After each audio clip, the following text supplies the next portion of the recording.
Magandang araw sa iyo, Miss Gwen, at sa lahat na masusugid mong tagapakinig. Ako si Renata. Kasalukuyang naninirahan sa probinsya ng aking ama sa Bicol. Mas pinili ko na manirahan mag-isa dito para na rin sa aking katahimikan. Nagsimula akong makinig sa programa nyo nung nasa abroad ako para magtrabaho. At hanggang ngayon lagi pa rin ako nakikinig tuwing mag-isa na lang sa kwarto. 1 linggo na ang nakakalipas nang maisipan kong magbahagi na rin ang aking karanasan. Sadya kong binago ang mga pangalan na sangkot maliban sa aking tunay na pangalan. Sana kapulutan din ng aral ang ibabahagi kong kwento sa inyo. Sigurado ka na ba sa plano mo na umalis?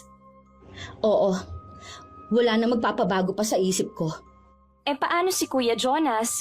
Di ba may plano na kayong magpakasal? Nag-usap naman na kami. Noong una, syempre, nagdamdam siya. Pero naintindihan naman niya ako bandang huli. Kailangan ko itong gawin para sa pamilya natin. Pwede naman kasi akong tumigil sa pag-aaral Magtatrabaho na lang ako. Yan ang wag na wag mong gagawin. Lalo mo lang sasaktan ang papa natin. Alam mo, pangarap niya na makatapos tayong lahat sa pag-aaral. At isa pa, kung dito lang ako magtatrabaho, hindi natin mababayaran ang utang natin kay Tia Amanda. Bakit ba kasi sa atin pa nangyari ang bagay na to? Hindi ibibigay ng nasa taas ang pagsubok na ito sa pamilya natin kung alam niya na hindi natin kayang lampasan. Kaya, kailangan mo magpakatatag, lalo na kapag umalis ako. Ikaw na ang tatayong panganay sa ating 2 pang kapatid. Sana, bawasan mo muna ang paggimik at kailangan ka ni Mama. Para namang meron akong pagpipilian. Basta kapag nandun ka na, mag-iingat ka lagi Oo naman, ingatan mo rin sarili mo ha. At ikaw nang bahala sa mga magulang natin at sa kambal. Ang inaalala ko si Kuya Jonas. Matagal din ang 2 taon. Hindi ka ba nag-aalala na maghanap siya ng ibang babae? May tiwala ako kay Jonas. Mula high school, kilala na namin ang isa't isa. Matagal bago niya nakuha ang matamis kong oo. May tiwala ako sa kanya na hindi siya titingin sa ibang babae. Sa bagay nga, ang swerte mo sa kanya, ate. Maiba nga pala ako. Hindi ba siya nag-alok man lang na bayaran ang utang natin? May pera naman sila. Ilang beses na niyang sinabi yan pero may prinsipyo naman akong tao. Tayong may utang at hindi siya. Hindi tama na siya ang magbabayad. Ikakasal na naman kayo Yun na nga Ikakasal pa lang at hindi pa mag-asawa. Tsaka, iba kasi ang ugali ng mama niya. Baka lalo akong mapasama sa paningin niya. Ibig bang sabihin, hindi ka pa rin tanggap ng mama niya? Ganun na nga. Baka lalo lang niya akong ayawan kung tatanggapin kong alok na tulong ng anak niya. Ganun yata talaga kapag maraming pera, mapangmata sa kapwa. Ay, hayaan na lang natin. May mga tao talaga na ganun ang ugali. Ang importante naman malaki pa rin ang respeto ko sa kanya. Siguradong hahanapin ka ni Papa. Ikaw pa naman ang paborito nun. Nagpaalam na rin naman ako. Tsaka sinabi ko na sa kanya noon pa na ang plano ko. Kahit hindi na siya nakakapagsalita, alam ko na naiintindihan niya ako. Mula nang magkasakit si Papa, inako ko na lahat ng gastusin sa bahay at mga gamot na kailangan bilhin. Dahil malit lang naman ang sahod ko, hindi sumasapat talaga. Kaya nung isugod ulit namin si Papa sa ospital, dun na kami nagkabaon-baon sa utang kay Tia Amanda. Marami siyang negosyo, kaya naman hindi na kami nagdalawang isip na sa kanya umutang. Yun nga lang lumaki na ang perang nahiram namin at naniningil na siya. Si Mama lagi niyang nakakausap. Mabuti naman umuwi ka na. Nagkita ba kayo ni Jonas kanina? Hindi po ma, nag-overtime po ako. Sayang din po kasi yun Pocket money rin po yun. May petsa na ba kung kailan ang alis mo? Tatawag na lang po yung agency sa akin. Dapat nagpapaalam ka na sa boss mo. Nag-a-apply pa lang po ako, nagsabi na ako. Nauunawaan naman po niya ako Pasensya ka na anak ha, kung ikaw ang umaako sa lahat. Wala man lang ako na itutulong sa iyo. Yung alagaan po ang papa at mga kapatid ko, malaking tulong na rin po yun. Nabanggit nga ni Flora na gusto na niyang tumigil sa pag-aaral para makatulong dito sa gastusin. Sabi ko naman mas makakatulong siya kung magtatapos siya ng pag-aaral at makakahanap ng magandang trabaho. Yun nga po ang sabi ko. Ako na lang muna ang magsasakripisyo. Sigurado naman po na giginhawa na ang buhay natin oras na makaalis ako. Anak, unahin muna natin ang utang kay Amanda ha. Nangako kasi ako sa kanya na siya ang uunahin natin Minsan kasi nagkita kami sa labas. Ang dami niyang sinabi sa akin. Nakakaya tuloy sa mga taong nakarinig. Hindi naman po yata tama na ipahiya niya kayo sa maraming tao. Mahinahon naman ang pagkakasabi niya. Yun nga lang nahihiya ako dahil nalaman tuloy na malaki ang utang natin sa kanya. Hayaan niyo po, Ma. Kaunting panahon na lang, mababayaran na natin siya. Tsaka po, bago ako umalis kakausapin ko po siya para habang wala ako, hindi niya kayo guluhin. Baka makasama lang yun kay Papa. Mabuti pa nga para malaman niya na wala tayong balak na takasan ang utang natin sa kanya. Si Papa nga pala, gising pa po ba? Katutulog lang niya. Hilihintay ka nga niya Sabi ko baka malate ka ng uwi. Ay, hindi pa rin ako nawawalan ng pag-asa. Nagagaling si Papa balang araw. Alam mo naman na malabo na ang sinasabi mo Tinapata tayo ng doktor, di ba? Malay nyo naman may himalang mangyari. Oo nga. Kumain ka na ba? Meron pang ulam dyan. Hindi pa po. Kanina pa nga ako nagugutom. Puro kape lang ang laman ng tiyan ko maghapon.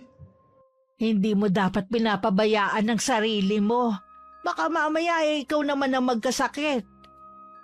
Kailangan ko po kasi magtipid Ay, siya nga pala, Ma. Meron sana akong sasabihin. Ano yon?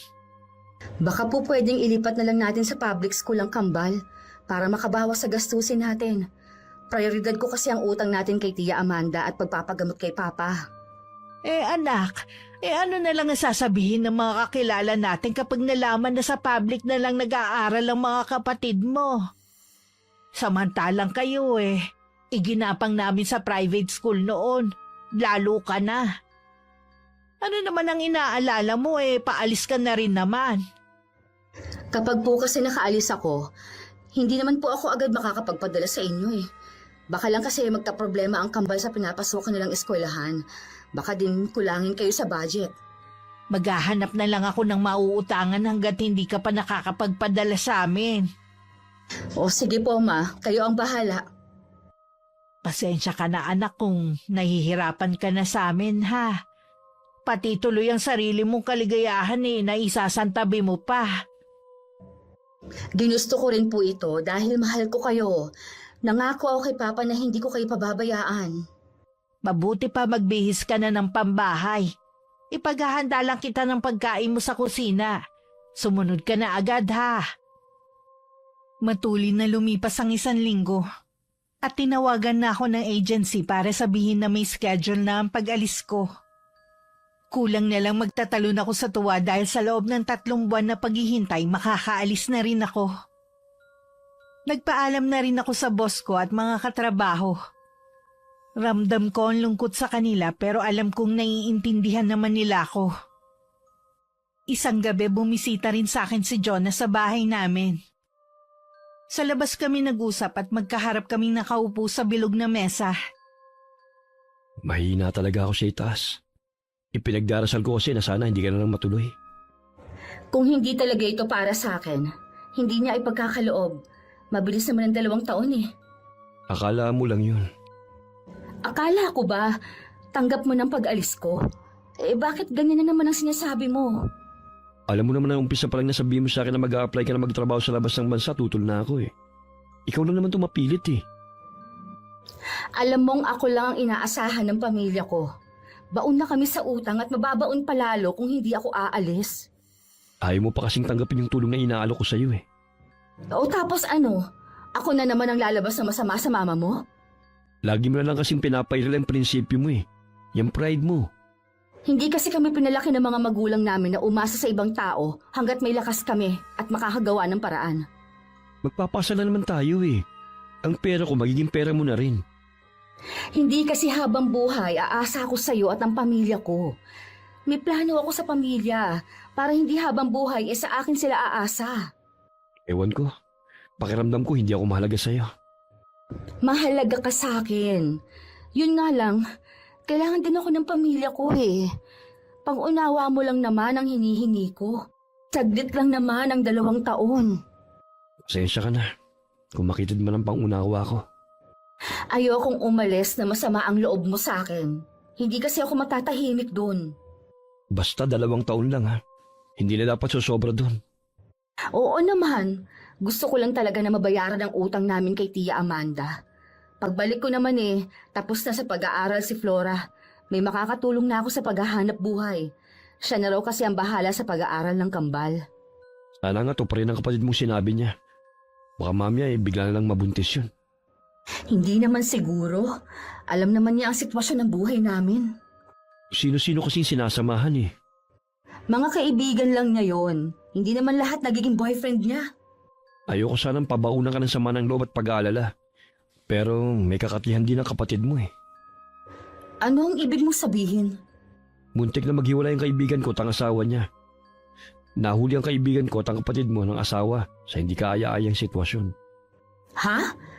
Sigurado ka ba dyan? Aminado ako na liberated ang kapatid ko pero hindi niya magagawang pumatol sa may asawa. Tanungin mo siya. Muntik na nga siyang idemanda ng babae. Nakiusap lang ako. Dahil sigurado naman ako na ikaw rin ang papasa ng problema ng kapatid mo. Kakausapin ko na lang siya. Kahit ilang beses mo pang kausapin ang kapatid mo, hindi naman yung makikinig sa'yo. Sa pagkakataong ito, hindi siya pwedeng hindi makinig lalo at paalis na ako. Siya lang ang pwede kong asahan sa ngayon. Sana naman karapat dapat sila sa pagsasakripisyo mo, Renata. Ayoko lang kasi masayang pag-alis mo. Huwag ka mag-alala. Hindi masasayang ang pag-alis ko.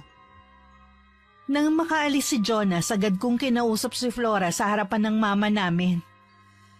Akala ko kasi hindi pa rin alam ni mama ang kinasangkutan ng kapatid ko. Hindi na rin naman nagkaila si Flora at sinabi pa niyang naayos na ang gulong yun. Ang labis ko lang ikinagulat, alam na pala yun ni mama. Alam ninyo ang ginawa ni Flora? Oo iha. Hindi naman niya sinasadya eh. Alam niya binata pa ang Alex na yun. Malay naman niyang may asawa na pala. Bakit hindi niyo sinabi sa akin? Ayoko na kasing dagdagan pa ang alalahanin mo eh. Kaya inilihim na lang namin. Dapat nga, hindi na rin yung binanggit ni Jonas sa'yo eh. Mabuti nga po at sinabi sa akin ni Jonas na hindi katulad ninyo. Sana naman huwag ninyong konsintihin ang ginagawa ni Flora. Natural lang naman siguro na ipagtanggol ko ang kapatid mo. Kaya po lumalaki rin ang ulo niyan dahil sa ginagawa ninyong pagtatanggol kahit mali eh. Ate naman, malapit ka nang umalis. Baka malasin ang flight mo. Sige ka. Flora, habang wala ako magpakaayos ka ha. Walang ibang inaasahan si na mama kundi ikaw. Oo na. Nangako naman ako sa'yo na akong bahala sa kanila habang wala ka. Yun naman pala eh. Huwag ka na magalit sa kapatid mo ha. Total naman tapos na ang issue na yun. Oh, sana naman magbago ka na. Kung magsalita ka naman ate, parang ang sama ko. Hindi ko naman sinasabi na masama ka. Ang akin lang, baguhin mo yung nakasanayan mong gawin. Mag-focus ka muna sa pag-aaral mo, hindi sa pakikipagrelasyon. Makakapaghintay naman yan eh. Oo na te, wala na nga akong boyfriend eh. Yun naman pala eh. Huwag mo nang pagalitan ng kapatid mo ha. Magsaya na lang tayo habang nandito ka pa. Mag-outing kaya tayo bukas te. Tutal, walang pasok. Oo nga anak, siguradong matutuwa ang papa mo. Pasensya na po kayo, ma. Wala na po tayong budget eh. Kailangan natin magtipid muna. Sa pagbabalik ko na lang po tayo mag-outing. O sige, namimiss ko na rin kasi ang ginagawa natin dati eh. Kung hindi sana nagkasakit ang papa nyo, wala tayo sa ganitong sitwasyon. Oo nga te, si papa naman kasi ang tigas ng ulo. Sinabihan na natin siyang mag-iingat sa pagkain ng mga bawal. Sige pa rin siya. Huwag na nating sisihin si Papa. Hindi naman niya kagustuhan na nangyari eh. Huwag ka na ulit magsasalita ng ganyan ha, at baka marinig ka pa. Ngayon lang naman ako nagsalita ng ganito. Dahil totoo naman. Kahit na, hindi pa rin tama yun.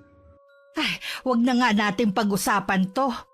Kung hindi man tayo makapag-outing o mabigyan ka ng padespedida, gusto namin na masaya ang ilang araw na pananatili mo pa rito. Salamat po, Ma. Ngayon pa nga lang nalulungkot na ako pero kailangan ko tong gawin eh. Kapag umalis ka, te, hindi na katulad ng dati ang bahay na to. Huwag ka nga pala mag-alala kay Kuya Jonas. Ako nang bahala sa kanya. Lagi ko siyang babantayan para hindi maghanap ng iba. Alam ko naman na hindi niya magagawang tumingin sa iba. May tiwala ako sa kanya. Oh, paano? Salamat pa rin sa'yo. Ingatan mo na lang sila Mama at Papa ha? At yung kambal. Ako nang bahala dito, te. Basta bumalik ka lang agad, ah. Niyakap ko pa ng mahigpit sina Mama at Flora. Sobrang bigat ng nararamdaman ko ng mga sandaling yun. Pinilit ko lang talaga magpakatatag para sa kanila. Sa ilang araw na natitira ng pananatili ko, ako na muna nag-aalaga kay Papa. Kahit hindi na siya nakakapagsalita at lagi na lang nasa wheelchair. Alam kong naiintindihan niya ang mga sinasabi ko. Mabilis lang naman po ang 2 taon pa. Kapag nabayaran na natin ang utang kay Tia Amanda, plano ko na magnegosyo. Kay Mama ko ipapamahala para hindi siya naiinip dito sa bahay. Madalas po akong tatawag dito sa bahay. Sina Flora at Jonas lang ang nagatid sa akin sa airport. Pinauwi ko na rin sila agad pagkatapos kong magpaalam. Baka kasi hindi ko makaya. Bigla na lang ako mag-back out. Masayang lang ang mga nagastos ko. Habang pauwi sila, hindi maiwasang pag-usapan ng dalawan tungkol sa akin. Ambisyosa din kasi si Ate Renate. Anong ibig mong sabihin? Pwede naman siyang hindi umalis eh. Siya lang tong nagpupumilit. Malaki na rin naman ang kinikita niya sa trabaho niya. Ang inaalala niya ang utang niyo sa Tia Amanda niyo. Sabi niya, umabot na ng mahigit kalahating milyon. Yung maintenance pa ng papa niyo at pag-aaral niyong 3. Kahit malaki ang sahod niya, hindi pa rin sasapat sa pangangailangan niyo. Sa palagay mo, mababayaran niya agad ang utang namin sa ginawa niyang pag-alis? Posible, dahil malaki naman ang sahod niya bilang factory worker sa ibang bansa. Bakit hindi mo na lang kasi siya pinilit na tanggapin ang tulong mo? Kung alam mo lang kung paano pilit ang ginawa ko sa ate mo. Maprinsipyo din kasi ang ate mo eh. Gusto niya sa sarili niyang paraan para masolusyonan ang problema niyo. Kung ako yon, tatanggapin ko na kesa naman magpakahirap ako sa ibang bansa. Magkaiba naman kayo ng ate mo eh. Ang layo ng ugali niya sa'yo. Napansin ko lang ha, para ka napipilitan lang na pakisamahan ako. Noon pa pakiramdam ko, naiinis ka na sa akin. Eh kasi sinumbong mo pa ako kay ate. Hindi mo man lang naisip na paalis na siya at baka mag-alala lang.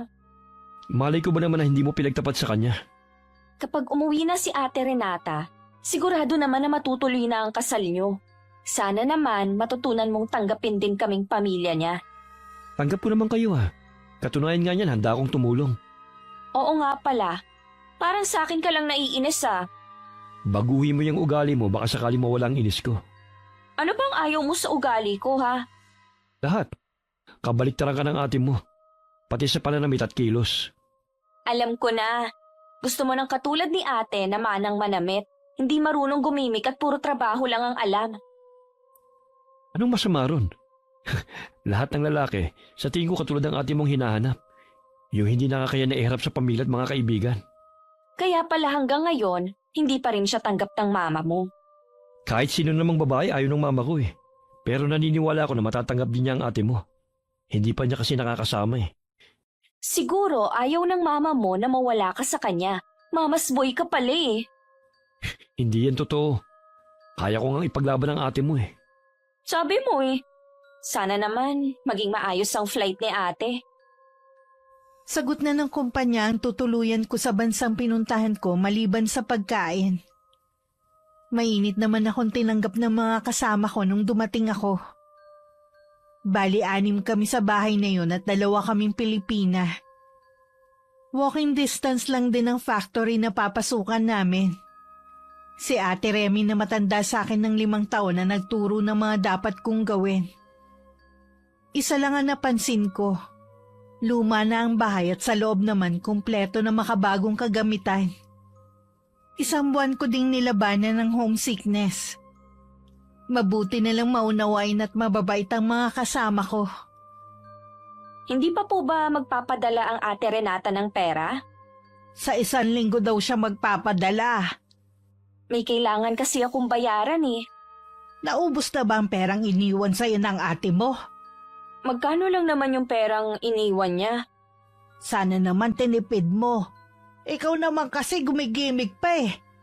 Di ba sinabihan ka na ng ate mo bago siya umalis? Nasanay na ako eh.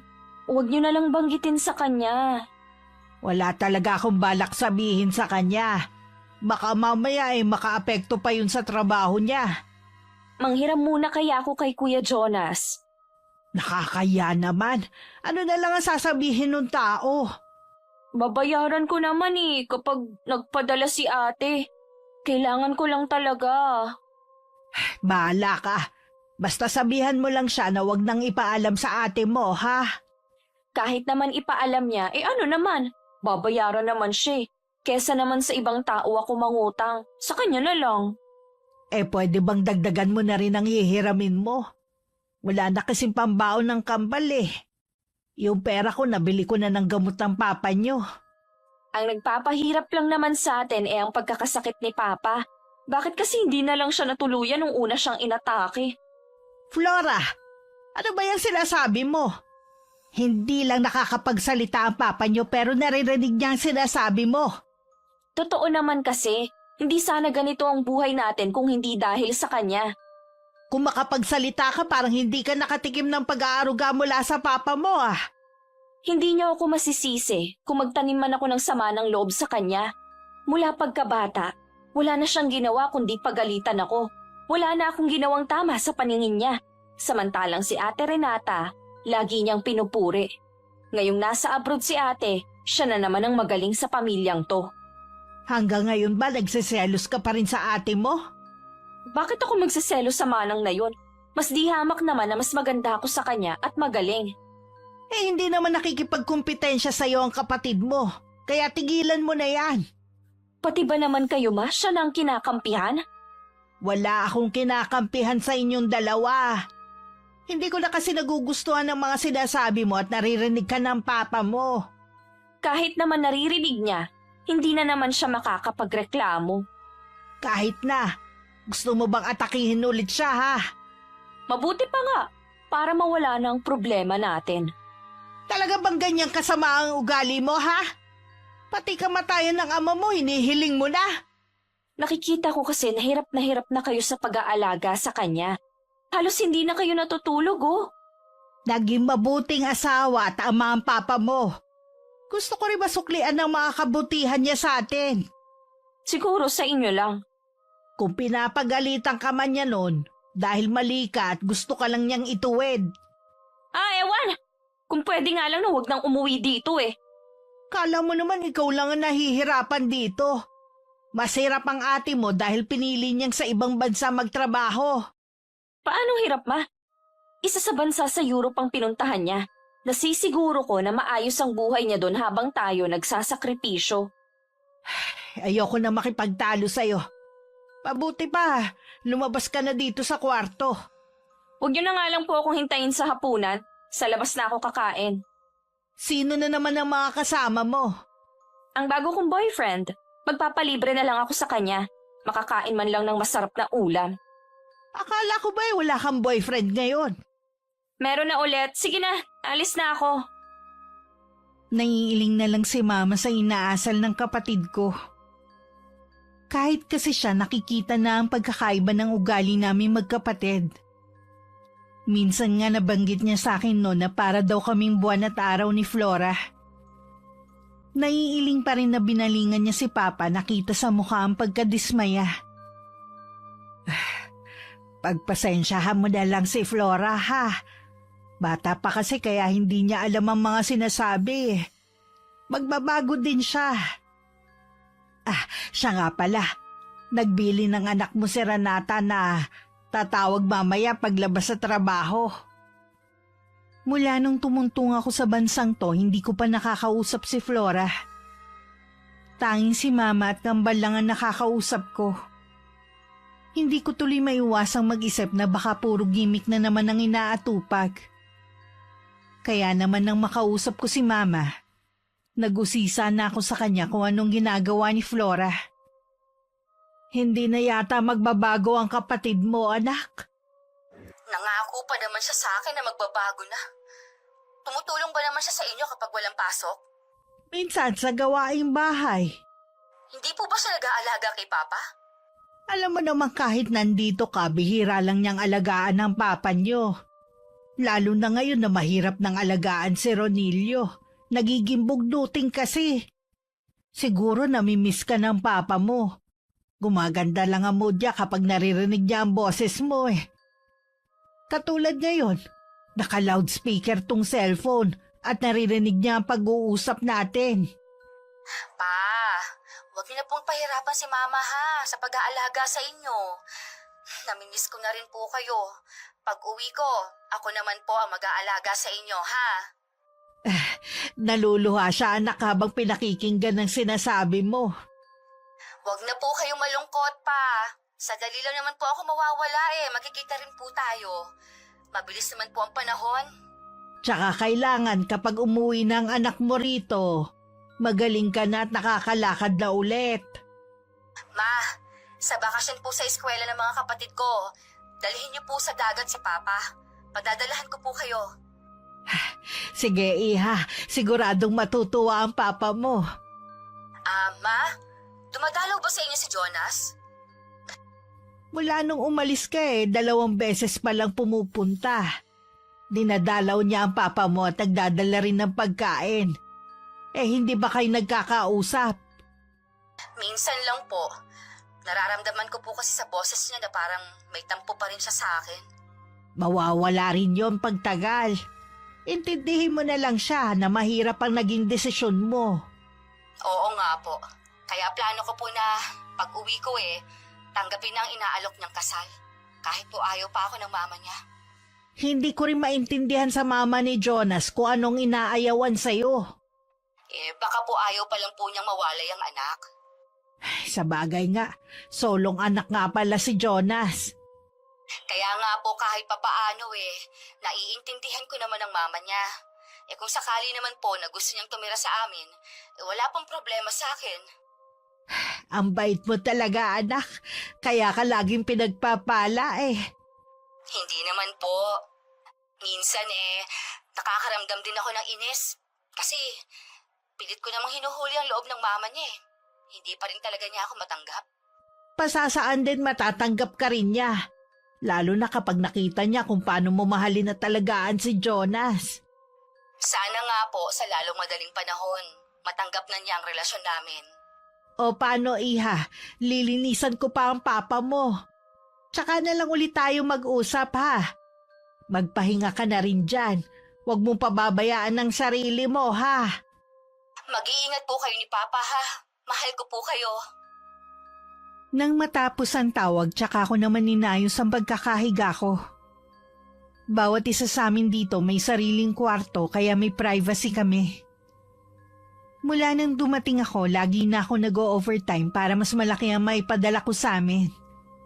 Umaasa ako na sa loob ng 1 taon mababayaran ko na rin si Tia Amanda. Para sa pamilya ko naman ako magfo-focus at sa plano ko. Habang nagpapakahirap ako dito sa ibang bansa, wala akong kamalay-malay sa mga ginagawa ni Flora. Na siyang inaasahan kong papalit muna sa akin bilang panganay. Hindi mo na binigyan ng kahihiyan ng pamilya natin! Hindi ko naman po alam na susugot dito ang asawa ni Marlon Kung ganon, alam mo na may asawa ang lalaking yun. May relasyon na po kami ni Marlon nang ipagtapat niya na may asawa siya. Pero matagal na po silang hiwalay. Naniwala ka naman. Susugod ba dito ang asawa ng lalaking yun kung totoong hiwalay na sila, ha? Ala ka namang hindi nag-aral. Ang mga lalaki lahat gagawin at sasabihin para lang makuha ang gusto. Napakatanga mo talaga. Alam ko naman po na nagkamali ako eh. Hindi ko naman po sinasadya. Nangyari na yan sa'yo dati. Buti nga hindi dito sumugod yung babae eh. Wala ka pa rin kasing kadala-dala. Ayaw mo kasing makinig sa ate Renata mo. Oo na! Ako na lang laging mali at si ate ang laging tama. Eh bakit ikaw pa ang galit ngayon, ha? Nagmamalasakit lang ang ate mo sa'yo. Ako ilang beses kitang pinagtatakpan sa ate mo para lang hindi kayo mag-away. Ang gusto ko lang naman, iintindihin niyo ko. Mahirap pang gawin yon. Ano pa ba ang ginagawa ko? Wala na akong ginawa kundi intindihin ka. Pero kami ba inuunawa mo? Nakikita mo ba ang sakripisyo ng kapatid mo, ha? Sarili mo lang ang iniisip mo eh. Nagsisisi na nga ako sa nagawa ko eh. Sa dami kasi ng lalaki dyan, sa may asawa ka pa talaga pumatol. Hindi ko nga kasi alam. Kasi nga ayaw mong gamitin yung utak mo. Gwapo siguro yun kaya agad kang bumigay nang hindi na alam kung binata ba. Ipinakilala lang din naman yun sa akin ng kaibigan ko eh. Isa pa yan, hindi ka man lang mamili ng mga kaibigan. Lagi ka na lang nalalagay sa alanganin dahil sa mga kaibigan na yan. Ayoko na ulit magdadala ka ng mga kaibigan o kaklase mo dito sa bahay natin, ha? Hindi na nga po, ma. Magpo-focus na lang po ako sa pag-aaral ko. Dapat lang, no? Mahiya ka sa ate mo. Sana na walang kamag-anak ang magparating sa kanya tungkol sa nangyaring iskandalo. Puro na lang si ate ang iniisip niyo. Eh sino pa ba ang iisipin ko? Siya ang bumubuhay sa ating lahat. Kapag nakatapos ako ng pag-aaral, maghahanap agad ako ng trabaho para makatulong naman ako sa mga gastusin. Gawin mo, wag mo lang sabihin. Dahil direkta akong nagbabayad kay Tia Amanda, may mga pagkakataon na nagkakachat kami. Isang gabi habang kumakain ako ng noodles, nagulat ako sa mga chat ng tiyahin ko. Inakala kong naniningil na naman siya. Samantalang kapapadala ko lang sa kanya nung isang araw. Laman ng chat niya ang nangyaring skandalo sa bahay namin. Hindi na tuloy ako nakakain kahit gutom ako. Agad akong tumawag sa amin. Totoo po bang sumugod dyan ang asawa ng boyfriend ni Flora? Paano mo nalaman yan, Iha? Kung ganon, totoo nga. Hindi naman kasi alam ng kapatid mo na may asawa ang lalaking yun eh. Naloko din siya. Hindi siya maluloko kung sinunod lang niya ang sinabi ko. Tsaka hindi lang yan ang unang beses Nangako naman ng kapatid mo na itutuon na lang ang atensyon sa pag-aaral niya. Nandyan po ba siya ngayon? Hindi niya kasi sinasagot ang tawag ko eh. Kasama siya ng kambal. Meron lang kasing activity sa school nila. Tamang-tama walang pasok ang ate nila. Ako sana ang pupunta pero hindi naman pwedeng iwan ng papa mo. Kung patuloy lang pasasakitin ni Flora ang ulo natin, ay mabuti pang wag na siya mag-aral. Hindi na ako magbibigay ng allowance niya. Maawa ka naman sa kapatid mo. Nangako naman siya na magbabago na eh. Bigyan pa natin siya ng isa pang pagkakataon, ha? Kapag inulit pa niya, ako na mismo ang magpapahinto sa kanya sa pag-aaral. Hindi man lang niya iniisip ang hirap ko dito sa ibang bansa. Tapos siya, puro pasarap sa buhay. Nag-aakit pa siya ng problema sa bahay natin. Patawarin mo ko, Renata. Hindi ko na subaybayan ng kapatid mo. Matanda na naman po si Flora para maging responsable siya sa mga ginagawa niya. Huwag ka mag-alala. Babantayan ko na siyang maigi para hindi na siya ulit makagawa ng pagkakamali. Imbis na sana makatulong niyo eh. Siya pa talaga nagpapasaway. Hindi na ako magtataka kung puro gimmick siya mula nung umalis ako. Ayoko na nag-aalala ka dyan. Ang trabaho mo na lang ang intindihin mo.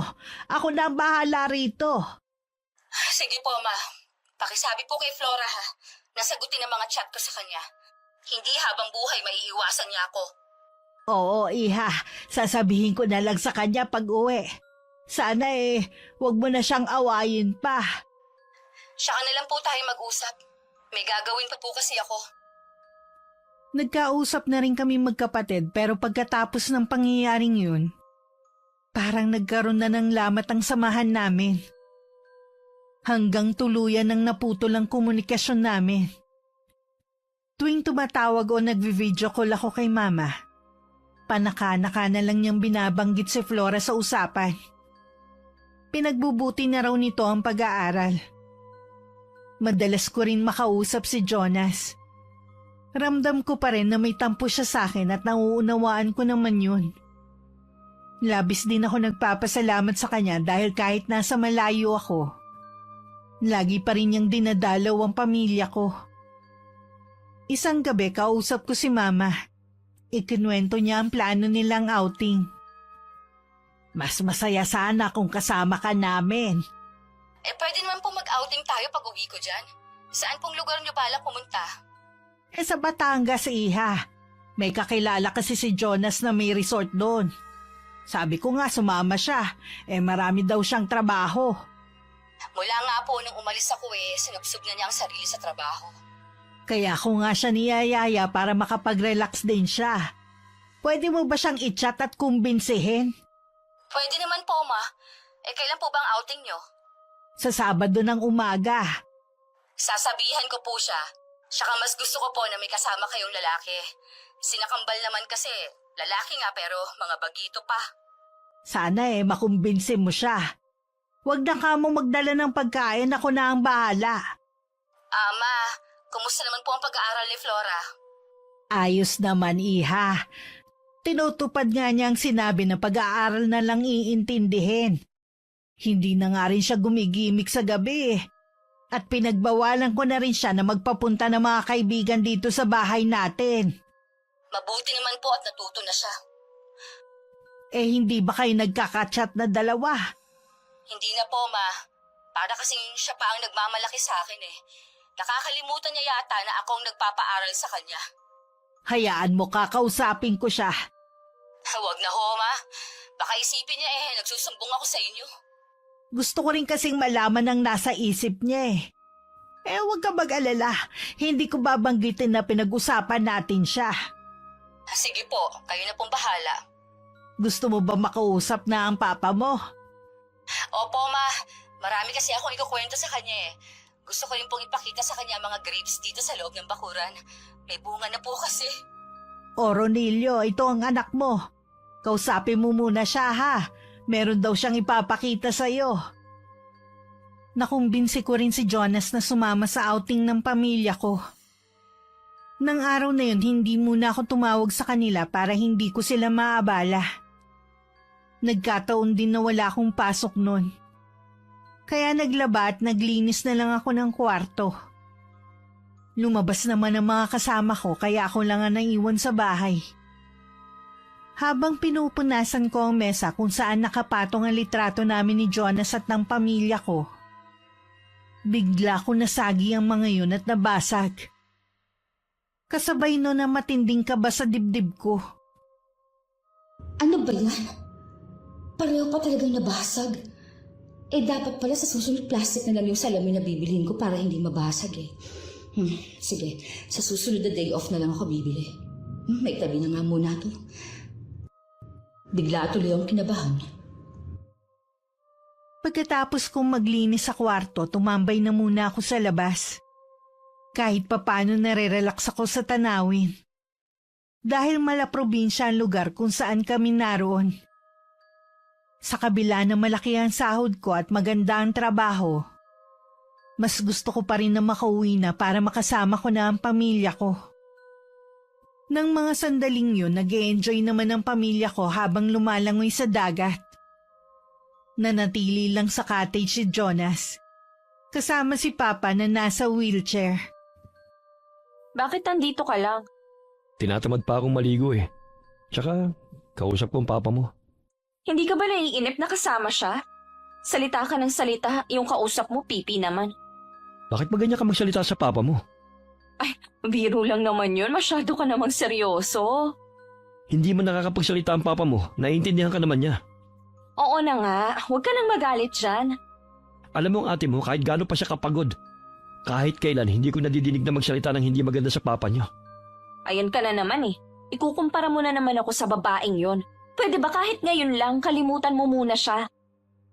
Huwag mo sanang kakalimutan na ang babaeng tinutukoy mo ay yung bumubuhay sa inyo at nagpaparal sa'yo. Alam ko naman yon. Hindi mo kailangang isumbat pa sa akin. Buti pa bumalik ka na sa paliligo mo. Hayaan mo na lang kami dito ng papa mo. Bakit pa simula nang umalis si Ate Renata? Mas lalo kang naging masungit. Akala mo lang yun. Baka naman sa akin ka lang masungit. Ang layo kasi ng ugali mo sa kapatid mo eh. Si Renata kahit noon hindi nasasangkot sa anumang gulo. Samantalang ikaw sa mga may asawa pa talaga. Ay nako, kinumpara mo na naman ako kay Ate Renata. Magkaiba talaga kaming dalawa. Pero sana naman, hayaan mo akong makilala pa ng lubos. Hindi naman ako kasing sama ng iniisip mo. Balang araw magiging pamilya ko na kayo kapag nagpasal na kami ng ate mo. Ayoko naman lagi na lang tayo nag-iiringan. Hindi naman maganda yun. Mabuti naman, sa'yo na yan ang galing. Para ka kasing laging gustong makipag-away sa akin. Mamayang gabi nga pala, anong gagawin mo? Pagkatapos siguro natin maghapunan, matutulog na ako. Halata na napilitan ka lang talaga na sumama sa amin. Wala ka man lang plano kahit maligo sa dagat. Pinagbigyan ko lang ang ate mo. Inom tayo mamayang gabi para hindi naman boring. Akala ko ba nagbago ka na? Oo naman, hindi na nga ako gumigimik kasama ng barkade. At saka ngayon lang naman ako iinom eh. Kung ayaw mo, di ako na lang mag-isa. Sa huli, pinagbigyan din ni Jonas ang gusto ng kapatid ko. Pagkatapos ng hapunan, nagyaya muna si Flora na maglakad-lakad sila sa tabing dagat. Habang nagkukwentuhan. May 1 oras din sila nag-usap bago nagyaya na ang kapatid ko. Sa mismong cottage na nirentahan ni Jonas sila uminom. Habang lumalalim ang gabi, parami na ng parami ang naiinom ng dalawa. At pareho nilang hindi inaasahan ng susunod na mangyayari. Kinabukasan maagang nagising si Mama. Ang kambal naman maagang nagtampisaw sa dagat. Nasaan na kaya si Flora? Ay, magpapatulong pa naman sana akong magluto ng almusal. Teka nga lang, mapuntahan nga muna si Jonas. Baka gising na siya. Meron nga pala akong itatanong sa kanya. Magkatabi lang naman ang 2 cottage na nirentahan ni Jonas.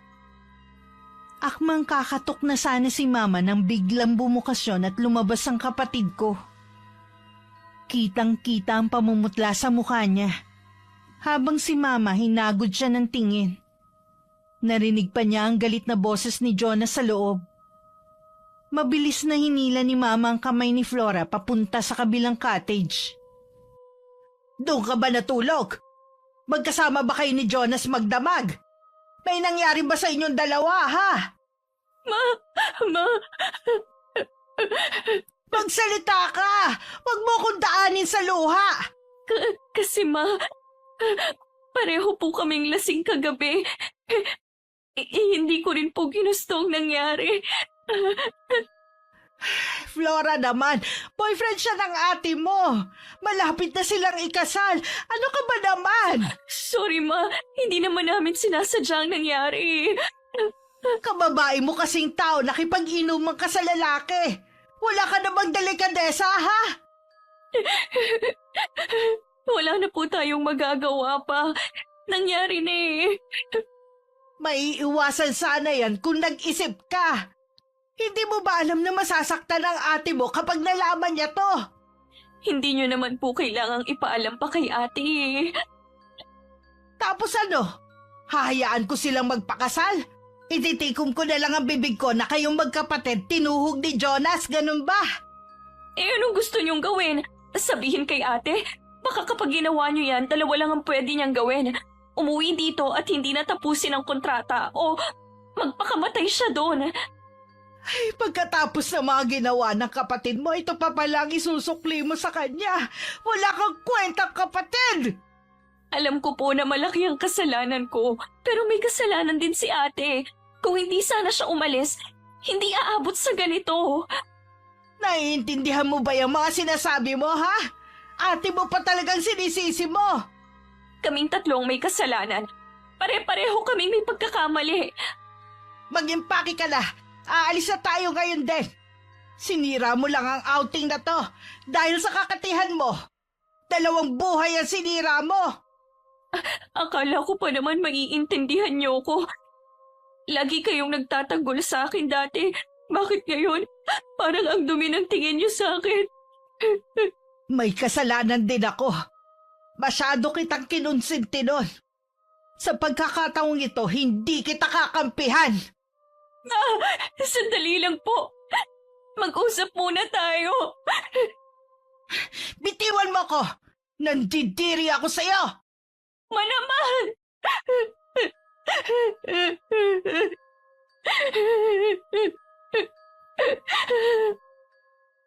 Tinawag na ni Mama ang kambal na abala sa paliligo sa dagat. Nagtataka man dahil parang galit ang aming ina, sumunod pa rin sila. Hanggang makaalis sa resort na yon, hindi na nagpakita sa kanila si Jonas. Marahil nahihiya sa nangyari kaya hindi na lang nagpakita sa pamilya ko. Hanggang makauwi, hindi iniimik ng mama namin si Flora. Makalipas ang 1 linggo, kibo hindi pa rin ni Mama si Flora. Nang hindi na makatiis, kinausap na siya ng kapatid ko. Kausapin niyo naman po ako, Ma. Para naman akong kriminal nito eh. Bakit? Hindi pa ba matatawag na krimen ang ginawa mo sa kapatid mo, ha? Paulit-ulit na nga akong humingi ng sorry sa inyo eh. Ayaw niyo pa rin akong patawarin. Ano bang gusto niyo? Lumuhod ako sa harapan niyo? Eto na oh, nakaluhod na ako. Nagkasala ka sa kapatid mo, hindi sa akin. Pero ako nagdadala ng krus ng kasalanan na ginawa niyo ni Jonas. Pwede naman kasi nating kalimutan ang nangyari eh. Ang dali mo lang sabihin yan. Palibhasa kasi sanay ka ng manakit ng kapwa mo babae. Manaman. O bakit? Totoo naman, di ba? Hindi lang 2 beses kitang pinagtakpan noon. Maraming beses pa. Hindi ko lang akalain na pati kapatid mo aahasin mo. Gusto niyo po bang marinig na hindi ako makatulog sa gabi sa kakaisip? Nahihirapan din po ako kung alam niyo lang. Tama lang yan sa'yo. Dahil kasalanan mo naman. Hindi na ako magtataka kung inakit mo si Jonas at sinadya mo siyang lasingin. Noon pa napapansin ko na ang malalagkit mong tingin sa kanya. Hindi ko alam kung saan ka nagmana ng kakatihan mo. Ibato niyo na lahat ng masasakit na salita. Pero kahit papano nagpapakatotoo ako.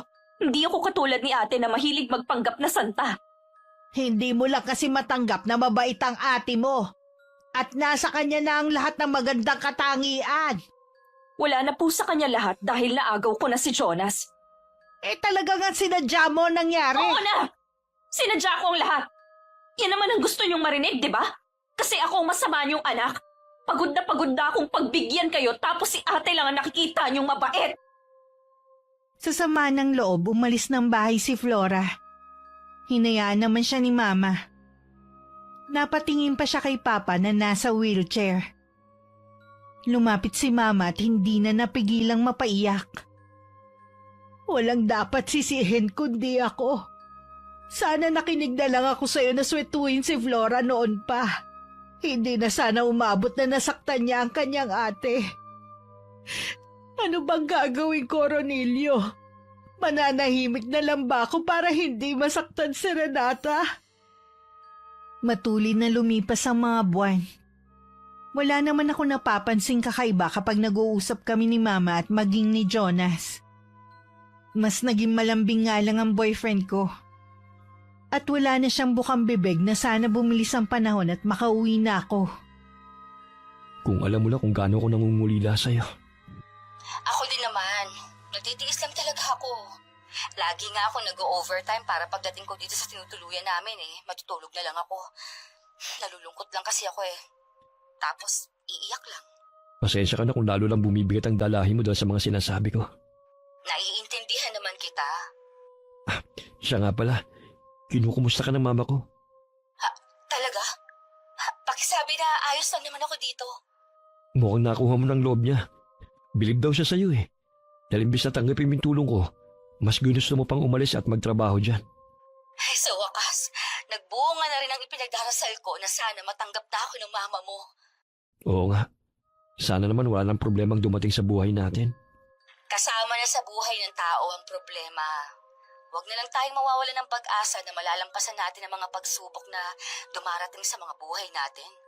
Ang ibig kong sabihin, sana wala nang balakid na dumating sa pagmamahalan natin. Wala na yan, no?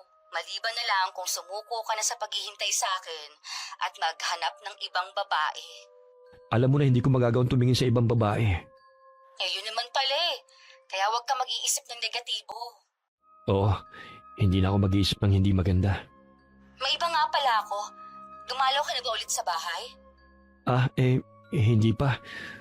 Marami din kasi akong ginagawa eh. Tsaka, baka hindi na muna ako pumunta ron. Sana maunawaan mo ako. May mga kailangan lang kasi akong dapat gawin. O sige, ikaw ang bahala. Kaya lang baka hanapin ka naman ng mga magulang ko. O lalo na si Papa. Pupunta pa naman ako. Kaya lang baka matagal pa. Siguro sobra kang abala sa trabaho ngayon. Sa bagay nga, mabuti nga rin siguro yon para hindi ka laging nalulungkot na wala ako sa tabi mo. Kailangan ko talagang isubsob ang sarili ko sa trabaho para makalimot. Ang ibig kong sabihin makalimot na matagal pa bago tayo magkita. Marami pa kami na pag-usapan ni Jonas. May kakaiba ako nararamdaman ng mga sandaling yun. Pero hindi ko matukoy kung ano. Inisip ko na lang na hanggang ngayon hindi pa rin niya tanggap na umalis ako. Samantala wala namang tigil sa pagduwal sa lababo si Flora. Walang kibong nakatingin sa kanya si Mama. May hinalang nabuo sa kanya sa dahilan ng pagduduwal ng kapatid ko. Baka po may nakain lang ako na nakasama sa tiyan ko. Kailan ka huling dinatnan? Po? Sagutin mo ang tinatanong ko sa'yo. Kailan ka sabi huling dinatnan? Hindi ko na po matandaan eh. Iniisip niyo po ba na buntis ako? Sana nga mali ang hinala ko. Mabuti pa magbihis ka. Pupunta tayo sa doktor ngayon. Emma, may pasok kasi ako ngayong tanghali eh. Pwede bang bukas na lang? Huwag na nating ipagpaliban. Sigurado naman kasi na kapag buntis ka, mapipilitan ka na rin tumigil sa pag-aaral. Wala naman ako naramdaman na kakaiba sa katawan ko maliban sa pagsusuka. Huwag ka na nga makipagtalo pa. Sumunod ka na lang. Bilisan mo na. Alam mong hindi pwedeng maiwan ang papa mo na matagal. Sige po, magbibihis lang ako. Mula nang manggaling sila sa klinik at makumpirmang nagdadalang tao nga si Flora, walang tigil si Mama sa pag-iyak. Hindi naman malaman ng kapatid ko kung paano aaluin ang ina namin. Kailangan kausapin mo si Jonas tungkol sa kalagayan mo. Ilang beses ko na nga po siyang tinangkang kausapin pero iniiwasan niya po ako. Kailangan kanyang panagutan. Hindi pwedeng ipanganak mong bastardo ang batang yan. Ano na lang ang sasabihin sa atin ng mga kamag-anak natin? Na isa kang disgrasyadang ina? Alam mo namang hindi na maganda ang reputasyon mo sa kanila. Gusto mo pang lalong mapasama. Wala naman pong kasalanan ng batang to eh. Yun na nga eh. Dahil dyan sa katangahan mo, may madadamay na inosenteng sanggol. Tatawagan ko ngayon si Jonas. Kinalma muna ni Mama ang sarili bago niya tinawagan si Jonas. Siniguro din niya na hindi tatanggi ang boyfriend ko sa paanyaya niya na pumunta sa bahay namin. Labag man sa kalooban niya, pinagbigyan na lang ni Jonas ang gusto ni Mama. Papunta na si Jonas ngayon. Mabuti na papayag niyong pumunta siya dito. Sinabi ko sa kanya na kapag hindi siya pumunta, ako mismo magsasabi kay Renata tungkol sa nangyari sa inyong dalawa. Paano kung ayaw niyang panagutan ng ipinagbubuntis ko? Kung tunay siyang lalaki hindi niya tatalikuran ng batang yan. Sana nga po. At sana huwag maging hadlang si ate. Kung sakali man na dumating ang araw na malaman ng ate mo ang lahat, isa lang ang pakiusap ko sa'yo. Huwag ka nang lumaban. Tanggapin mo na lang kung anong sasabihin niya sa'yo. Intindihin mo na lang siya. Gabi na nung dumating si Jonas sa bahay namin. Halata sa kanya ang matinding kaba at hindi rin siya makatingin ng diretso sa aking ina. Itinuro lang ni Mama na maupo siya sa kabilang upuan. Hindi na rin nagtaka si Jonas nang ipatawag ni Mama si Flora. Kung tungkol po sa nangyari sa resort ang pag-uusapan natin, patawarin niyo po ako. Hindi ko ginusto nangyari. Mahal ko po si Renata.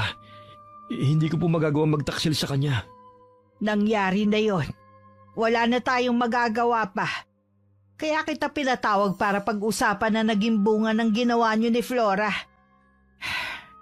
Buntis ang anak ko. Ano po? Buntis si Flora? Bakit niyo po sa akin sinasabi? Ano bang klaseng tanong yan, Jonas? Kaya ako sinasabi sa'yo dahil ikaw ang ama. Sigurado po ba kayo? Hindi ba yan gawa-gawa ni Flora? Ako mismo ang nagsama sa kanya sa doktor. Kaya alam ko, buntis siya. Sige po, sabihin na natin buntis siya. Ako nga kaya ang ama? Sino pa bang ama ng ipinagbubuntis ng anak ko? Wala namang iba kundi ikaw. Alam naman natin kung paano ka makipagrelasyon, Flora. Kahit may asawa, pinapatulan mo. Paano ko makakasiguro na sa akin nga yan? Matagal na akong walang karelasyon. Sa iyong batang to, kailangan mo akong pakasalan. Ano? Yan ang gusto mo? Hindi mo man lang inisip ang kapatid mo? Masyado ko talagang makasarili. Wala akong pakialam kung yan ang tingin mo sa akin. Basta pakasalan mo ko, kung hindi ako mismo magsasabi kay Ate Renata at sisirain ko ang trabaho mo. Gawin mo lahat ang gusto mo. Wala akong pakialam. Kaya gusto ko magharap-harap tayo para mapag-usapan ang problema. Hindi para magtalo. Pasensya na po. Hindi ko kayang pakasalan ng anak niyo. Hindi kita pipilitin na pakasalan si Flora. Pero sana naman wag mong talikuran ang obligasyon mo. Ma! Kung hindi rin lang naman ako pakakasalan ni Jonas, wag na lang. Hindi ko nga alam kung saan nga ba yung batang nasa sinapupunan mo. Sa'yo ang batang to. Hindi ako makakapayag na hindi mo kilalanin. Hindi ko alam kung saan ka kumukuha ng kakapalan ng mukha. Hanggat hindi ko napapatunayan na akin yan, wala kang makukuha sa aking tulong. Hindi rin kita kayang pakasalan. Pasensya na po, Mama Elsie. Kailangan ko na pong umalis. Hayaan niyo na lang siyang umalis, ha? Wala man lang kayong gagawin, Ma. Ang mahalaga naman alam na niya ang kalagayan mo. Hindi pwedeng magmamatigas siya. Kung may pinaplano ka, wag mo nang ituloy. Maawa ka naman sa ate mo at kahit kay Jonas. Naaawa kayo sa kanila pero sa akin hindi. Anong klase kayong ina, ha? Ako ang buntis, apo niyo ang batang to. Ako ang mas kawawa dito. Sana kasi nakinig ka sa mga pangaral ko nang hindi mo sinapit yan. Sa inis ni Mama, tinalikuran na niya ang kapatid ko. Nagngingit-ngit naman ang kalooban ni Flora. Dahil hindi niya inaasahan na magiging resulta ng pakikipag-usap nila kay Jonas. Mula nga nang tanggihan siya, lahat ginawa na niya para panagutan siya ng binata. Dahil magaling magtago, hindi ko napapansin na may dinadala na palang problema si Jonas. At wala rin naman sinasabi si Mama sa akin. Isa lang ang napansin ko. Parang laging maiiyak si Papa kapag nakikita ko. Inakala ko lang na namimiss niya ako. Ronilio, wag mo namang ipahalata sa anak mo na may problema dito sa bahay. Oo nga naman, Papa. Wala ka nang silbi, ipapahamak mo pa ako. Flora, talaga bang wala ka ng galang sa ama mo, ha? Totoo naman mabuti na lang hindi nakahalata si ate. Malalaman din naman ng ate mo Ilang buwan na lang naman uuwi na siya. Sana naman may himalang mangyari at hindi na siya bumalik dito. Nasisiguro ko na hindi ka pakikinggan dahil sa sama ng ugali mo. Imbes na magpasalamat ka na hindi ka pa rin tinalikuran ni Jonas, ganyan pa ang inaasal mo. Kung hindi pa ako gumawa ng paraan, hindi pa niya ako susustentuhan. Ang gusto ko nga pakasalan niya ako Makontento ka na lang sa kung anong kaya niyang ibigay. Ayoko, Ma. Hindi ako papayag na hindi buo ang pamilyang kagigis na ng anak ko. Tapos magpapakasal sila ni ate? Sa palagay ko hindi rin papayag ang ate mo na hindi ka magpakasal kay Jonas oras na malaman niya ang totoo sa inyo. Dapat lang, no? Wala naman siyang delikadesa nun sa kabila ng lahat. Papakasal pa rin siya kay Jonas. Ibang klase ka rin talaga. Minsan naiisip ko kung anak nga ba kita eh. Ikaw lang kasi ang ganyan ng ugali sa inyong magkakapatid. Sa wakas nabayaran ko na rin ang utang ko kay Tia Amanda. Yun nga lang hindi pa sapat ang naiipon ko. Pinag-iisipan ko kung pipirma pa ako ng 1 taong kontrata. Nang tumawag si Jonas at sinabi ko sa kanya wala naman siya naging pagtutol. Hindi na rin naman ako nagtaka. At nakahinga pa nga ako ng maluwag. Sinabi ko rin yun kay Mama. Kita mo, Ma? Sinuswerte pa rin ako. Sana nga talaga magtagal pa doon ang ate. Huwag ka muna magsaya. Baka nakakalimutan mong may karma ang ginawa mo.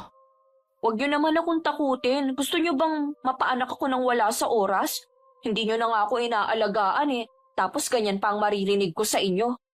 Paano kita aalagaan? Alam mong nag-aalaga ako sa papa ninyo. Dapat kasi tinanggap niyo ng alok ni Jonas na magkaroon tayo ng kasambahay. Siya naman ang magpapasahod eh. Parang lalong lumaki ang ulo mo ah. Akala mo yata hindi ko napapansin na yumayabang ka na. Wala akong pakialam kung yan ang tingin niyo sa akin. Ang mahalaga lang naman sa akin, tanggap na ni Jonas ang anak namin at kapag napa-DNA na niya ang bata, magpapakasal na kami. Isa pa yan. Paano mo naatim na siraan ang ate mo para mabaling sa'yo ang atensyon ni Jonas? Tanggapin niyo na lang po na hindi sila pwedeng magsama. Kami naman ang magkakaroon ng anak. Siguro hindi masama kung kami ang bubuo ng pamilya. Huwag masyadong palagay ang loob mo. Hindi lahat na nagpapamilya nagiging masaya. Lalo na alam naman natin na meron kayong masasaktang tao. Para namang ayaw niyo ako maging masaya eh. Wala kaming hangad ng papa niyo sa inyong magkakapatid kundi maging matagumpay at masaya sa buhay. Dumating ang araw ng panganganak ni Flora. Nasa tabi lang niya si Jonas. Si Mama naman hindi makaalis sa bahay dahil kay Papa. Kitang-kita ang saya ni Jonas nang makita ang anak nila ni Flora. Parang nakalimutan na niyang nagpapakahirap ako dito sa ibang bansa. Nung masiguro na siya ang ama ng sanggol, hindi na siya nagdalawang isip na alukin ng kasal ng kapatid ko. Tutol man ang mga magulang ko, wala na rin silang nagawa. Matulin na lumipas ang 3 taon. Hindi alam ng pamilya ko na pauwi na ako. Gusto ko kasi silang sorpresahin sa pagdating ko.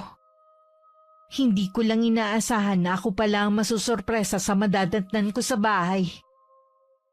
Marami kasing tao at parang may handaan. Halos kamag-anak namin ang naroon sa maliit na bakuran ng bahay. Lahat sila natigilan nang makita ko. Patakbo pang lumapit ang kambal. At kasunod si Mama na gulat ng mga oras na yun. Renata, nandito ka na? Opo, Ma. Dapat nga po nung nakaraan pa ako nakauwi eh. Ano pong meron? Bakit may handaan? May birthday kasi dito sa bahay eh. Bakit parang hindi yata kayo masaya na makita ako? Pati mga bisita parang natulalahan ha. Sinong may birthday ba? Kon kasi. Mabuti pa pumasok ka muna. Ate Renata, ikaw palang dumating. Flora! Kumusta ka na, ha? Lalo kang gumanda. Teka, sinong batang karga mo? Anak ko. Nag-asawa ka na pala? Sinong napangasawa mo? Kilalang-kilala mo siya. Ang mabuti pa ibigay mo muna sa kambal ang bata, Flora. Sino nga ba ang napangasawa mo, ha? Wala naman kasi akong kilala sa mga naging boyfriend mo eh. Tsaka bakit walang nababanggit si Mama sa akin? Huwag ka sanang mabibigla, ate ah. Pero si Jonas ang asawa ko. Ano ka mo? Dapat hindi mo muna yan sinabi ngayon. Bakit pa natin patatagalin? Malalaman din naman ni Ate Renata ang lahat. Binabalaan kita, ate. Huwag kang manggugulo sa party ng anak ko. Ang kapal naman ng mukha mo para ako pambalaan. Ikaw na nga ito ng agaw. Kasalanan mo rin kung bakit nawala sa'yo si Jonas. Hindi ka dapat kasi umalis. Alam mo ang dahilan ng pag-alis ko. Para mabayaran ng utang at mabigyan ko kayo ng magandang buhay. Alam ba ng iba mong mga bisita na ahas ka? Sarili mong kapatid, ha? Inagawan mo ng boyfriend! Sinabihan na kita na huwag kang manggugulo dito. Ang kapal talaga ng mukha mo! Mabuti pa, umalis ka na. Ikaw ang umalis dito! Lumayas ka sa bahay na to! Wala kang karapatan na palayasin ako. Kararating mo lang akala mo kung sino kang siga? Mas may karapatan ako sa bahay na to. Ako ang katulong ni Papa sa pagpapagawa dito at ako rin ang nag-aakit ng pera sa bahay na to. Kaya ikaw ang walang karapatan dito. Bigyan mo naman ng kahihiyan yung sarili mo. Ano pang itinatayo-tayo mo dyan? Gusto mo magkalad ka rin pa kita? Renata, Hayop ka! Malalako! Pagkatapos ng lahat ng sakripisyo ko, nagpapakasaya pala kayo ng kapatid ko! patawarin mo ako. Hindi ko sinasadya nangyari. Hindi mo kailangang humingi ng tawad sa babaeng yan. Isa ka pang makating babae! Bakit mo ako sinampal? May gana ka pa talaga magtanong! Kulang pa yan sa ginawa mo!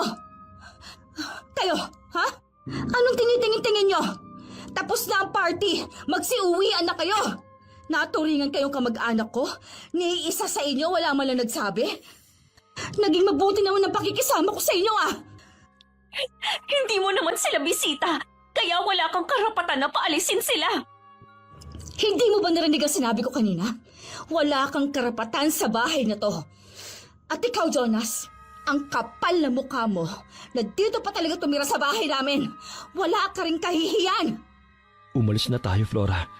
Maging pahay ka na. Hindi! Bahay ko rin to. Wala siyang karapatan na paalisin tayo dito. Sige, dumito ka. Kami ng anak mo aalis na sa bahay na ito. Jonas, sandali lang naman! Ano pang hinihintay mo? Sumama ka na sa kanya! Pagbabayaran mong ginawa mong to, ate. Hindi kita mapapatawad sa pagsira mo sa party ng anak ko. Nang araw na yun nag-alsa balutan ng mag-asawa at saka umalis. Wala na rin ang mga bisita pero naroon pa rin ang mga handa at mga dekorasyon. Nasa kwarto naman ako. Iyak nang iyak sa harapan ni Papa. Kahit siya umiiyak din ng mga oras na yun. Ilang sandali lang pumasok si Mama na umiiyak din. Ano yung nagawang ilihim sa akin ang lahat? Patawarin mo ko, anak. Hindi ko kasi alam kung paano ko sasabihin sa iyo eh. Paanong nangyari na sila ni Jonas? Nung outing na kasama namin si Jonas, doon nag-umpisa. Hindi naman nila sinasadya dahil pareho silang lasing eh. Masaya pa kami nag-uusap ni Jonas tungkol sa mga plano namin. Napansin ko lang na dumalang na ang pakikipag-usap niya nitong huling taon. Yun pala, kasal na sila ni Flora. Madalas nga sila magtalo noon dahil nakikipag-usap pa sa'yo si Jonas. Ako na rin ang nakiusap na tigilan ka na niya alang-alang sa pamilya niya. Huwag na siyang babalik dito kahit kailan. Hindi ko na siya itinuturing na kapatid. Kahit kailan, hindi ko sila mapapatawad. Ako ba anak eh, hindi mo rin mapapatawad. Sino ba ako para hindi kayo patawarin? Pero hindi niyo maiaalis ang pagtatampo ko sa inyo at sa iba pa nating kamag-anak. Pakiramdam ko, trinaydor ninyo ako dahil sa paglilihim ninyo. Pinakiusapan ko sila na huwag babanggitin sa'yo. Lalo na ang tiya Amanda mo. Baka may masamang mangyari sa'yo sa ibang bansa eh. Sa kwarto lang ako, Ma. Gusto ko muna magpahinga.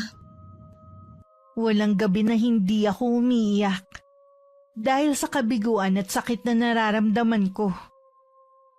Ilang beses din pumasok sa isip ko na tapusin ko na lang ang buhay ko. Pero lagi kong naiisip si Papa. Bakit siya patuloy na lumalaban sa kabila ng kalagayan niya? Naisip kong pumunta na lang sa simbahan at doon ibuhos lahat ng nasa aking dibdib. Kahit papano gumaan ang pakiramdam ko. Nung pauwi na ako, nakasalubong ko ang mama ni Jonas. Nagmano ko sa kanya at akmang aalis na nang pigilan niya ako. Hindi ko inaasahan na yayakapin niya ako at hihingi ng kapatawaran sa ginawa ng anak niya. Saan ka nagpunta, Iha? Kanina pa kita hinahanap eh. Sa simbahan, nakita ko nga pala ang mama ni Jonas. Ah, talaga? Nag-usap ba kayo? Opo, humingi siya ng tawad sa ginawa ng anak at sa naging trato niya sa akin noon. Ramdam ko naman ang sensibilidad sa kanya kaya pinatawad ko na siya pero hindi si Jonas. Tumawag nga ang kapatid mo. Hindi raw maganda ang trato sa kanya ng mama ni Jonas. Noon pa kasi ayaw na sa kanya kaya nga dito sila tumira. Hindi ko na problema yon. Karma na sa kanya na hindi siya matanggap ng biyenan niya. Babalik na raw sila dito ng anak niya. Subukan lang niya at ipagtatabuyan ko siya.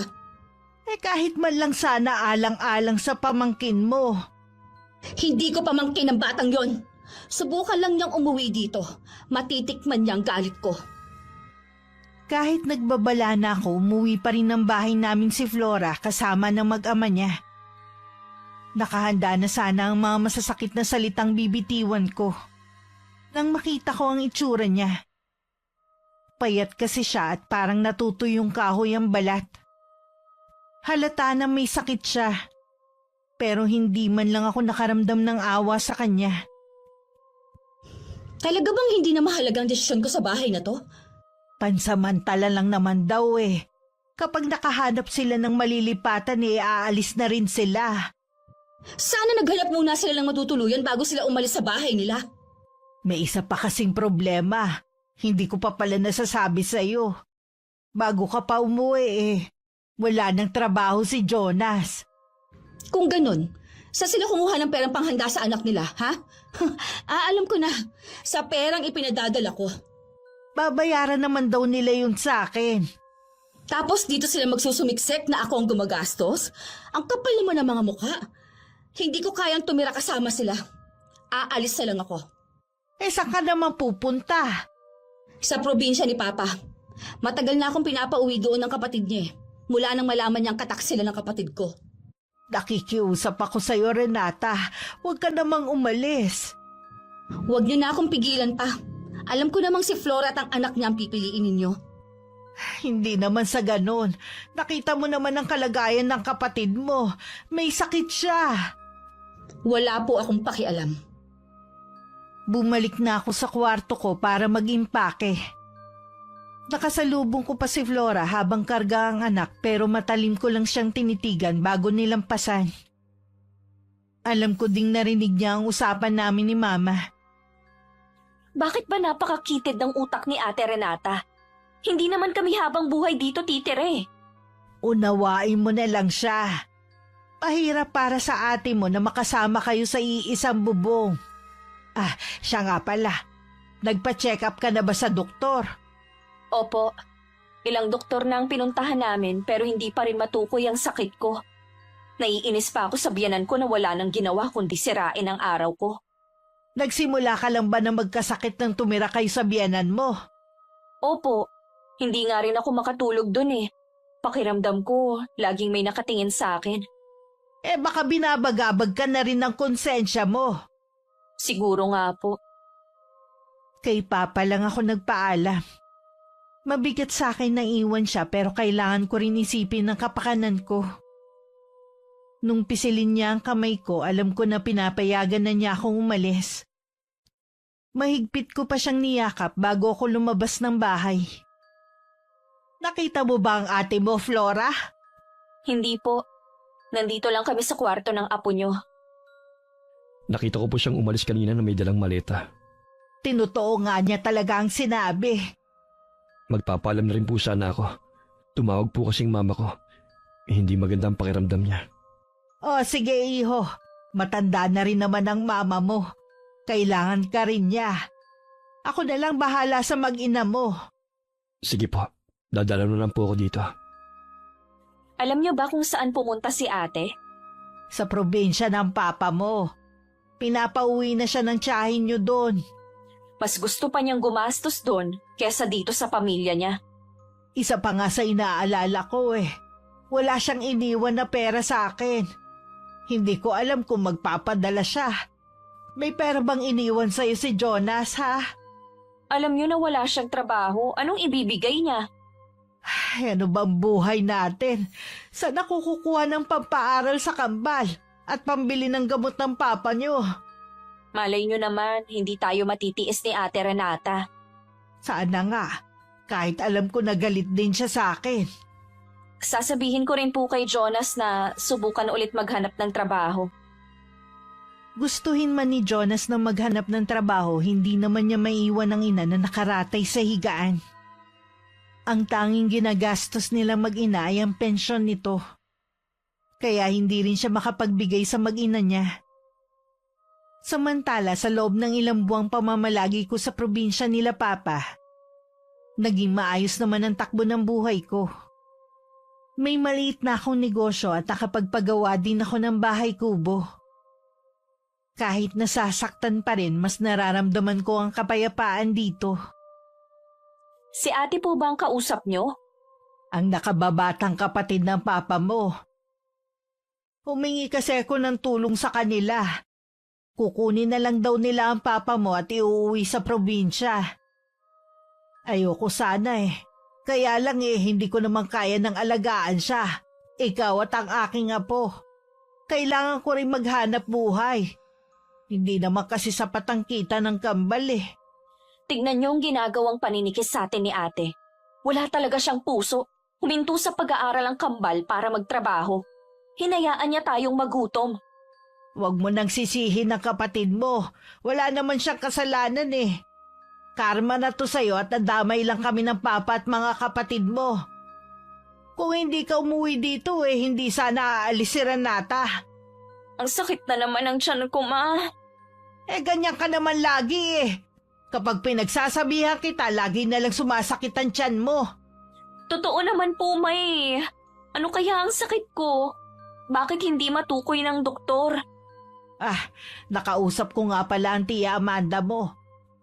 Nabanggit ko sa kanya ang kalagayan mo. Sabi niya baka nakukulam ka. Posible kaya yon? Kaya lang naman niya yun nasabi dahil nga hindi malaman ng doktor ang sakit mo. Sino kayang nagpapakulam sa akin? Hindi kaya si ate? Huwag mo sabihin pinagbibintangan mo ang kapatid mo. Nananahimik na siya sa probinsya. Baka naman kaya siya umuwi ng probinsya para maghanap ng mangkukulam para kulamin ako. Bago pa naman siya umuwi, may sakit ka na. Ang nasa isip ko ang biyanan mo ang may gawa niyan. Kahit sino pa sa kanilang may gawa nito, tulungan mo ko ma kung paano gagaling. Araw-araw na lang nangihina ako at hindi na makakain. Hindi na nga rin ako makalabas ng bahay dahil sa itsura ko na butot balat na lang. Humingi na ako ng tulong sa mga kamag-anak natin. Sasabihan daw nila ako kapag may nakita silang magaling na albularyo. Kailangan lang din samahan mo ng dasal at pagsisisi. Pero sa nakikita ko sa iyo mas gusto mo pang manisin ng iba. Gusto ko pa pong mabuhay alang-alang sa anak ko. Masyado pa siyang bata para mawalan ng ina. Pinabayaan na nga kami ni Jonas Wala rin siyang kwentang tao. Kapag nalampasan mo na tong sakit mo, pakiusap ko sa'yo na magbago ka na. Nagbago naman ako Priority ko na nga lang ang anak ko. Yang ugali mong tinutukoy ko. Humingi ka rin ng tawad sa kapatid mo. Paano ko po gagawin yun kung lumayo na siya sa atin? Maraming paraan para gawin yan. May nahanap naman na albularyo si Mama. Matagal din na naging gamutan kay Flora. Dahil mismo manggagamot na nagsabi na puno ng galit ang puso ng kapatid ko. Nakumbinsi rin si Mama na baka nga ang ina ni Jonas ang nagpapakulam kay Flora. Dahil binanggit din kasi ng albularyo na nakikipag-ugnayan siya sa isang matandang babae. Para makipagkasundo na bawiin na ang sumpa. Hanggat puno ng galit yan dibdib mo, mahihirapan kang gumaling. Sana naman matuto kang magpakumbaba. Humanap na lang po kayo ng ibang albularyo kung hindi niya ako mapapagaling. Ang tigas talaga ng ulo mo habang buhay na lang ba akong maghihirap sa pag-aalaga sa'yo? Gusto ko rin makasama ang papa mo pero iba ang nag-aalaga sa kanya. Hindi naman po siya pinababayaan doon. Tumawag din ang ate Renata mo. Sinabi ko ang kalagayan mo. Pinapasabi niya na hangad niya na gumaling ka agad. Hindi ko po siya kailangan. Tumawag na po ba si Jonas? Hindi pa. Sa tingin ko wala ka nang aasahan sa kanya. Siguro umaasa na naman siyang magbabalikan sila ni ate. Kahit yun pa ang gusto niya, ayaw na rin naman ng ate mo. Masaya na raw siya kung nasan man siya. Mabuti pa siya. Madali lang sa kanyang maging masaya. Ganun talaga. Kapag wala kang tinatapakang tao, madali lang na makahanap ng katahimikan at kaligayahan sa ibang lugar. Sana makinig ka na sa pagkakataong to, kung talagang mahal mo ang anak mo. Makalipas ang ilang buwan, gumaling naman si Flora sa karamdamang mahirap ipaliwanag. Magkaganon man, hindi na bumalik sa dati ang ganda niya. Araw-araw niya yung iniiyakan.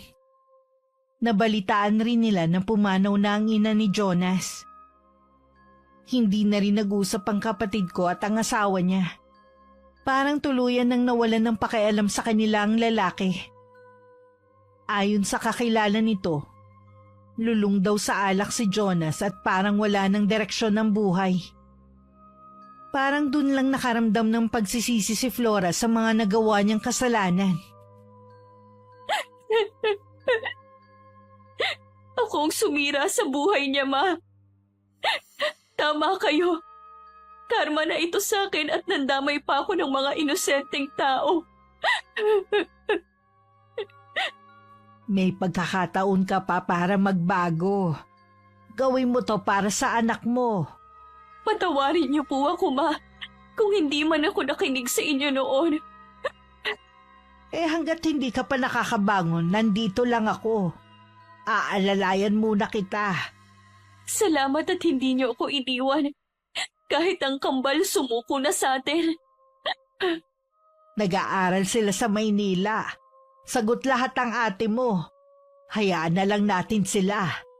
Sana dumating din ang panahon na umasenso rin ako para maibalik ko ang sakripisyo niyo sa akin. Huwag ka mawawalan ng pag-asa.